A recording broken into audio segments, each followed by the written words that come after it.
Okay, AP Lit for Wednesday, April 22nd. Our story this week is Clean, Well-Lighted Place by Hemingway. So your previous assignment was to kind of split a paper down the middle and kind of chart what waiter 1 said and then what waiter 2 said. Again, you could probably have 7 or 8 different things for either of them. I think I asked you just to have 2 or 3 or 4. It would probably be more than enough. Okay, so obviously we have one waiter who's younger, one waiter who is older. Okay, it seems like the younger waiter is a little impatient for various reasons. Okay, and then our older waiter is a little more patient for various reasons. So that's what you're going to kind of do today. Okay, so something a little different. We're not necessarily doing an exploration here. Okay, we're kind of flexing some different muscles. All right. So for this assignment, our kind of focus is getting inside of the head of a character when some of the information is missing. Okay, there's a few things they tell us. One of them is married, I think. One's married with kids, I think. Maybe the other one is single. All right, so if you need to go back and maybe make some notes about those details, particularly you might need to for this assignment. Okay, so for this one, we just need the text itself.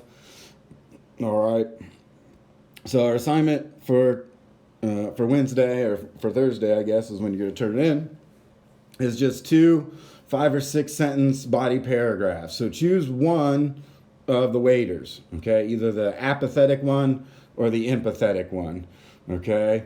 Kind of pick a couple of your bullet points, okay? 2 or 3 examples of evidence, maybe narrow it down to 2 better ones or 2 that go together, okay? In regards to kind of what was happening in the story, okay? In the middle of their conversation, just kind of let me know what they're talking about, since they kind of pop around on different topics a little bit.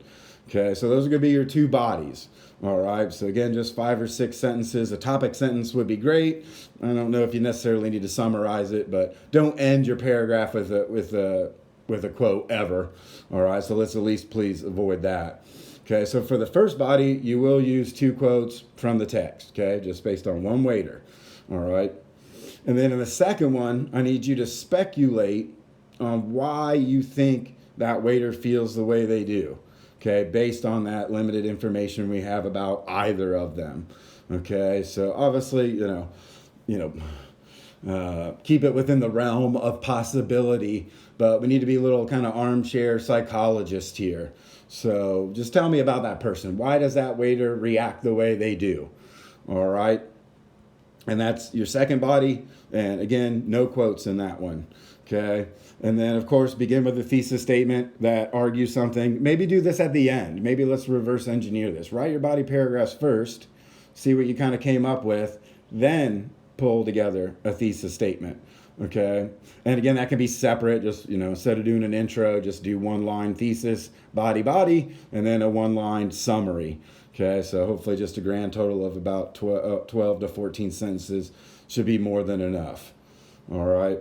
And then just a little heads up for tomorrow, I'm probably just going to have you tell me what you would do if we did an exploration. So a couple of foci, a couple of pieces of information, a couple of thesis statements written in a different way. Okay, so that's what I'm going to have you do tomorrow, just to give you a little heads up there. All right. Okay, see you guys.